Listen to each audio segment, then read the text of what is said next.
आप जिस दिन सफल होते हो और बोलते हो कि मैं एसडीएम बन गया और डीएम बन गया, उसके बाद पिताजी का सीना चौड़ा हो जाएगा और वो फुल टाइम सेटिस्फाइड रहेंगे। कहीं पे मूव कर रहे हैं, मार्केट में भी खुश रहेंगे, मेरा बेटा मेरी बेटी आईपीएस है, मेरा बेटा आईएएस है, मेरा बेटा एसडीएम है, मेरी बेटी एसडीएम है। तो आपने उनको पूरी तरीके से खुश किया अपने मदर फादर को। उसके लिए आपको करना क्या है, 1-1.5 साल ठीक से, 2 साल ठीक से पढ़ना है, ठीक से पढ़ना है।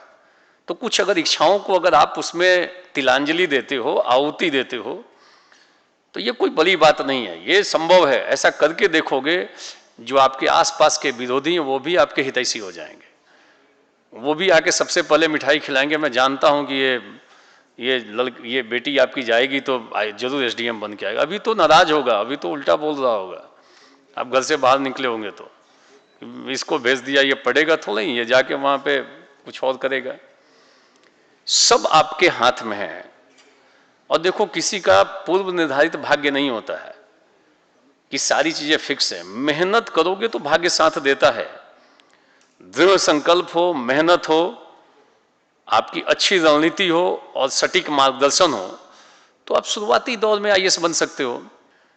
तो बहुत सारे ऐसे लोग रहे जो अपने पास पढ़े और शुरुआती दौर में आईएएस या आरएएस के पद पे चयनित हुए। आप भी हो सकते हो, बस आप थोड़ा अपने को मन, वचन और कर्म से अपने लक्ष्य पे केंद्रित कर दो। छोटी छोटी बातों में मत उलझो। कई बार आप चलते हो, आपकी बाइक किसी से टकरा गई और वहीं पर उलझ गए और अपनी सारी ऊर्जा उसी के साथ खर्च कर दी, 2-3 दिन परेशान रहे। ये संभव है, गालियां थोड़ी बहुत हो जाती हैं, लोग उस बात पे अपने जीवन को दांव पे लगा देते हैं। तो कम से कम जीवन में होने वाली इन छोटी मोटी बातों में उलझ के अपने 2-4 दिन, 10 दिन, 15 दिन, 20 दिन का समय बर्बाद करने का कोई औचित्य नहीं है। जब लक्ष्य बड़ा रखे हो, अभी ये आपका तात्कालिक लक्ष्य है जीवन का कि मुझे आईएएस बनना है, मुझे आरएएस बनना है। कई बार आप अपने को मोटिवेट करो कि जब ऐसे लोग बन सकते हैं जिनकी कोई पृष्ठभूमि नहीं है, दूसरे फील्ड से आ रहे हैं, आप क्यों नहीं हो सकते हो। आप कभी अपना स्व मूल्यांकन करो कि हमारा पूरा समय किन किन बातों पे जाता है। आपको लगेगा कि आप लक्ष्य पे पूरी तरह केंद्रित नहीं है। आप 4 घंटा जरूर पढ़ते हो आईएएस के लिए, आरएएस के लिए, बट बहुत सारी बातें आप दूसरी दिशा में करते हो। कई सारे मुद्दे ऐसे होते हैं जो आपके लक्ष्य से आपको विचलित करता है। कि अपने आसपास पॉजिटिव वाइब्रेशंस के लोगों को रखो, निगेटिव माइंडसेट वालों को बिल्कुल मत रखो, उनसे ज्यादा ग्रुपिंग मत रखो, नहीं तो आपके अंदर भी निगेटिविटी आ जाएगी, निगेटिव ऊर्जा आ जाएगी, सोचने का ढंग निगेटिव हो जाएगा कि पहले अटेम्प्ट में कहां होता है, 5 साल तैयारी करेंगे। पहले अटेम्प्ट में खूब होता है, और पहले अटेम्प्ट में कोई व्यक्ति इंटरव्यू तक जाता है तो बोर्ड का मेंबर भी खुश होता है, क्या जीवट वाला व्यक्ति है, कितना हिम्मती है, कितना मेहनत किया होगा इसने, कहीं पे भी भटकाव नहीं रहा होगा, तब ये पहले अटेम्प्ट में हमारे सामने बैठा है। बोर्ड आपके प्रति सकारात्मक रुख रखता है। अगर आपसे थोड़ी बहुत गलती भी हो जाएगी तो क्षम्य है, क्योंकि उसे पता है कि इतने टफ एग्जाम में ये पहले अटेम्प्ट में पहुंचा हुआ है, इसका मतलब इसकी तैयारी एररलेस रही है, इसने कोई एरर नहीं किया, गलती नहीं की है, इसका मतलब ये फूंक फूंक के कदम रखने वाला व्यक्ति है। अपने जीवन में लक्ष्य की प्राप्ति में कई सारे डेविएशंस होते हैं, उनको इसने चेक कर रखा है, तो स्थिति अनुकूल रहती है। गोविंद को लाने का यहाँ पे एक विशेष मकसद यही था कि आप सुनो, जानो, और कई बार जब निराशा हो तो ऐसे लोगों को याद करो। ऐसे लोगों को याद करोगे तो प्रेरणा मिलेगी कि आपकी कठिनाई तो कुछ नहीं है, इसके आगे तो कुछ नहीं है, इसकी जो उस समय की जो स्थिति थी उसमें से तो आप सबकी स्थिति ज्यादा बेहतर है। तो आप थोड़ा सा उन चीजों पे ध्यान दोगे तो ये संभव है, ये कोई असंभव कार्य नहीं है। और ये भीतर भरो कि मैं ये कर सकता हूं। जब ये भीतर, जब तक ये नहीं आएगा तब तक कैसे आगे बढ़ोगे। पद, प्रतिष्ठा, सम्मान जो आता है समाज से, वो सारी आपकी वस्तु स्थिति को बदलता है, आपके आसपास की सारी परिस्थितियां बदल जाती हैं, और सब आप काम कर सकते हो, सारे काम आप कर सकते हो। गोविंद भी जब होने के बाद गया था, बनारस स्टेशन पर उतरा तो पिताजी पहुंचे हुए थे।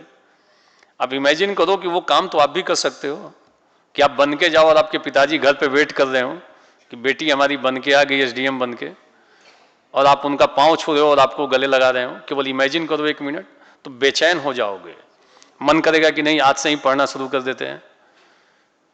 आप भाव विभोर हो जाओगे और वो सब काम कर सकते हो, मदर और फादर को खुश कर सकते हो और हमेशा के लिए खुश कर सकते हो।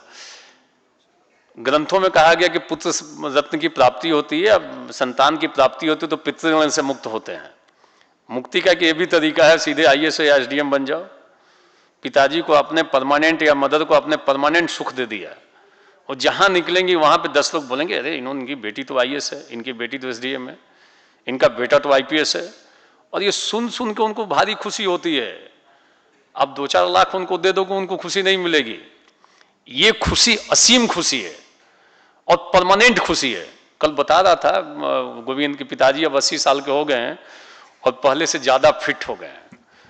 मैंने कहा कि राज क्या है? बोले कि अब वो खुश रहते हैं कि बेटा हमारा अब अच्छी जगह पे है।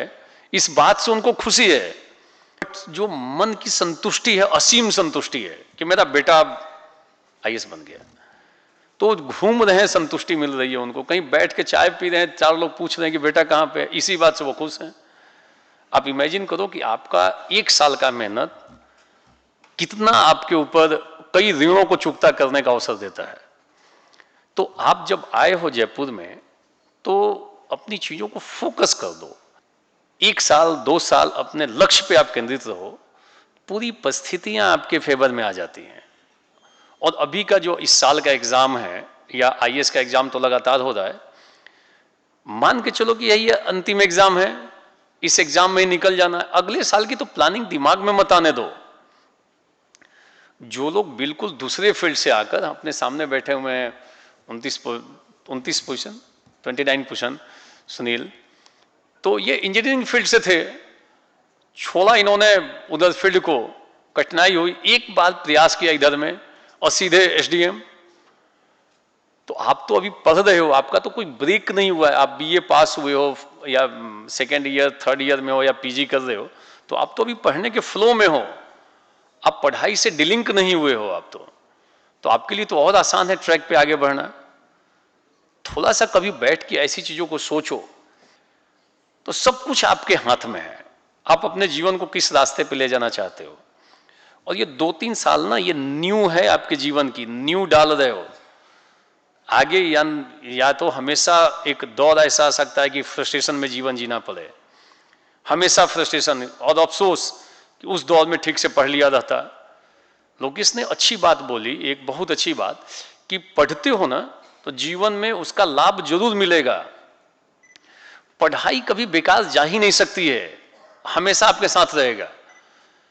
और ये संभव है कि वो किस एरिया में सफलीभूत हो सकता है कि आप पढ़ाई की हो और इस एरिया के बदले किसी दूसरे एरिया में उसका लाभ दिखाई दे। बट अगर कर्म किए हो अगर ठीक से, तो भगवान भी कर्म से, कर्म के फल से आपको अलग नहीं कर सकता है। कर्म नियम तो ऐसा है कि ईश्वर भी बाध्य है आपको कर्म के अनुसार फल देने के लिए। एक ग्रंथों में कहा गया अपने प्रमाणिक, और सारे वर्ल्ड के जितने रिलीजन हैं, चाहे वो इस्लाम हो, क्रिश्चियनिटी हो, हिंदुइज्म हो, जैनिज्म हो, बुद्धिज्म हो, बहुत भिन्नताएं हैं, परंतु इस बात पे तो सब एकमत हैं कि कर्म करेंगे तो फल अवश्य मिलेगा। कर्म का फल कभी बेकार नहीं जा सकता है। तो अगर आप पढ़ते हो, जम के पढ़ते हो, और बाई चांस कोई ऐसी स्थिति आती है कि एक पार्ट में सफल नहीं हुए, इसका मतलब ये नहीं कि आपका पूरा वो मेहनत बेकार चला गया।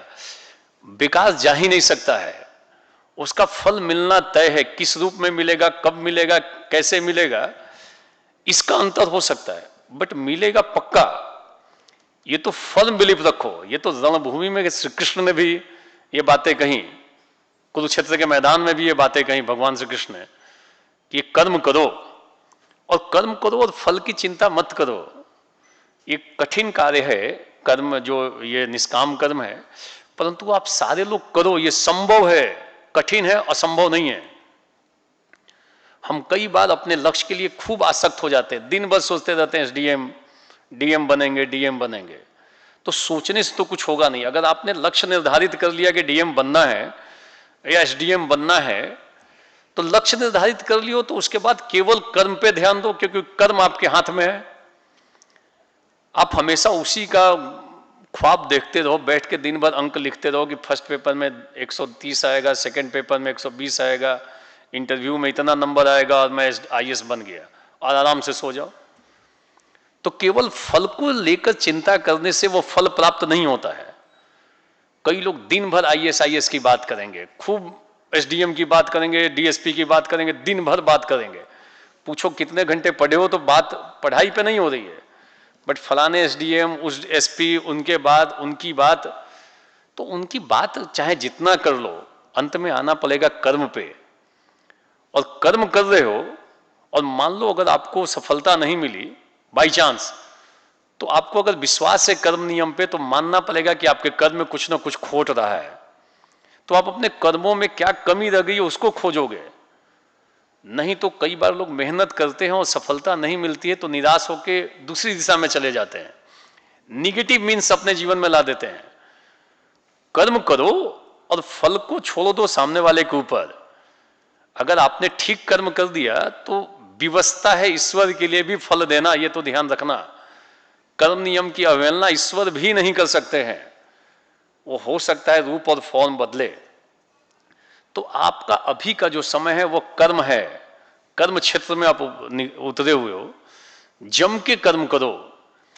पढ़ाई करने आए हो आप, साल 2 साल ठीक से पढ़ाई कर लोगे, अच्छे से पढ़ाई कर लोगे, मनोयोग से पढ़ाई कर लोगे, रणनीति बना के संकल्प लेकर कि नहीं बन जाना है, अगले साल निकाल लेना है, साफा पहनना है, मुझे मदर फादर की स्थिति को चेंज करना है, परिवार का जो नया जनरेशन है उसकी स्थिति बदलनी है, तो सब बदल सकती है आपका साल 2 साल का मेहनत।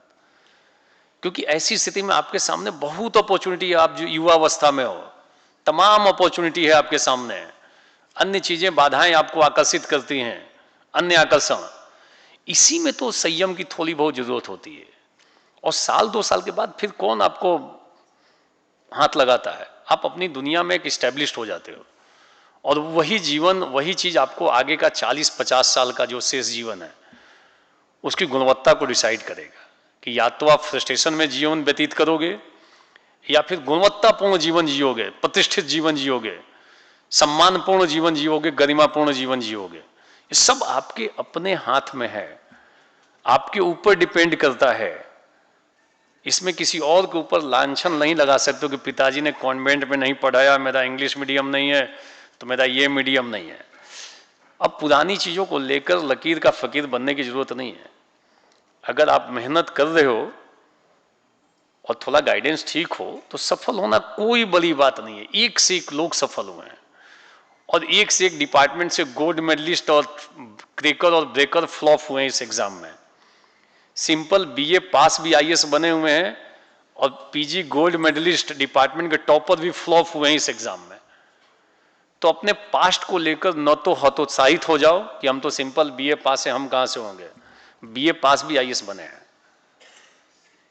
और इस बात को लेकर बहुत गौरवान्वित मत हो जाओ कि मेरा अतीत जबरदस्त है, मैं तो बस आराम से बन ही जाऊंगा, मुझे क्या पढ़ना, मैं तो गोल्ड मेडलिस्ट हूं, मैं अपने कॉलेज का टॉपर हूं। तो वो भी आके डूब जाते हैं यहाँ पे।